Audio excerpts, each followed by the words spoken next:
When I mention mobile gaming in conversation with friends and colleagues, I'm usually met with skeptical looks, apathetic shrugs, or confusion. For the uninitiated, references to mobile games usually conjure flashbacks to pay-to-win games like Clash of Clans, Endless Runners, or Hearthstone.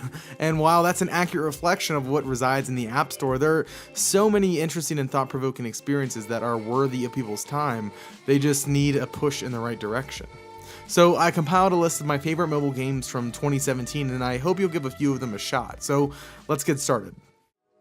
This list just wouldn't feel right if I didn't start by highlighting Monument Valley 2, the sequel to a puzzle game that was largely responsible for opening my eyes to the potential of touch-based gaming.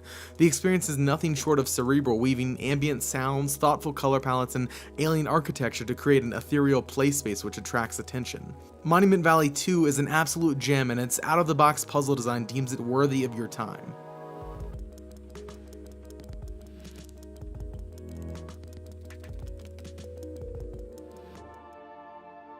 Up next, Old Man's Journey released on Steam and mobile games earlier this year, and it's an absolute standout. I was completely awestruck by Broken Rules art direction throughout the entirety of this 2-hour experience. Old Man's Journey is equipped with an aesthetic that lies somewhere between watercolor and acrylic pastel, often utilizing softer palettes that give off a dreamlike glow.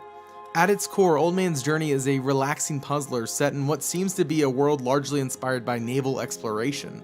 You'll guide the old man through pastures, towns, empty country roads, and a seaside that's teeming with Mediterranean influence. While the narrative is somewhat predictable, all of the cutscenes are presented as old vintage paintings with subtle animations that push each scene forward. To briefly spare all of you from my pretentiousness and to help diversify this list, I asked OKBeast's editor-at-large, Ian Preschel, to talk about Yugioh Duels, a free-to-play card game that released earlier this year. This year has been great for mobile games, and especially those with very popular IP behind them. Yu-Gi-Oh! Duel Links released November 17th of this year, and was a major hit with over 9 million downloads and counting. Fans of the series fell in love with the homages to the earlier seasons of the anime while also being able to play the game on the go. Now, it's obvious that this title was trying to learn from its competition, namely Hearthstone, and I think that made the game better overall. This game implements something new for the series called deck leaders. These deck leaders are popular characters from the show that have special abilities and advantages that you can use in battle. The game also has a significant amount of free content to invest in. Duel Links features various challenges that reward the player for using different cards and deck leaders that felt satisfying to work towards. This was a great incentive for me to come back daily and earn cards even after hours of playing.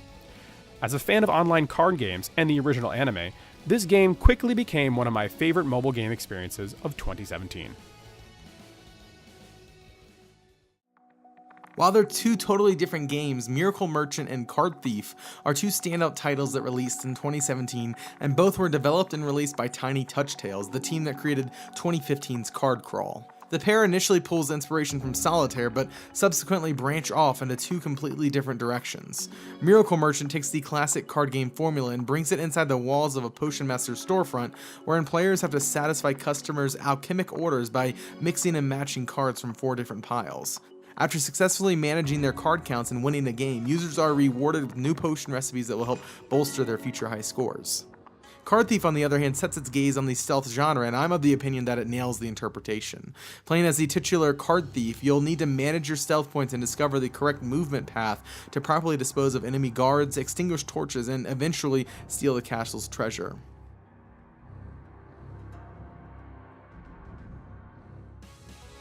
Chroma Squad is a tile-based combat RPG in which you'll play as 5 stunt actors who, after quitting their day jobs as the Super Rangers, decide to start their own television and broadcasting studio. Right off the bat, you'll notice an uncanny resemblance between the Chroma Squad and a certain group of 90s action television heroes.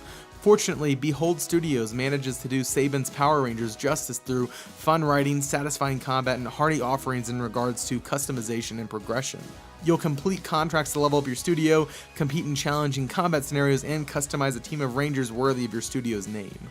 Despite holding a completely different tone, Chroma Squad should find success in the hands of Banner Saga and Final Fantasy Tactics fans. While it doesn't hold a candle to those classics, Chroma Squad does provide hours of entertainment through its quirky story, satisfying gameplay, and nostalgic homages. They even have a giant brain. So those are my favorite picks of the games that released this year. I think all of them effectively utilize the touch-based platform they reside on and stand out among the droves of surface-level, free-to-play games that surround them. For the sake of time, I couldn't mention every interesting game that I played, such as I Love Hue or Type Shift, but I think if you give any of the aforementioned games a shot, you'll certainly enjoy your time. So before we wrap up, I just want to say thank you to all of our generous donors who donated over $35 during our 28-hour extra live stream. Shout out to Trevor Starkey, Larry Love Preschel, Snowbike Mike, Paul Warren, Sean Capri, Benny from 8-Bit Gamers, Sean McCain, Claire Preschel, Sam Atherton, Austin Gantner, and Dave Van Aken. Thank you all for your support. Don't forget to like, subscribe, and comment on this video and let me know what you thought of my top picks from the year. And until next time, I hope you all have a great holiday.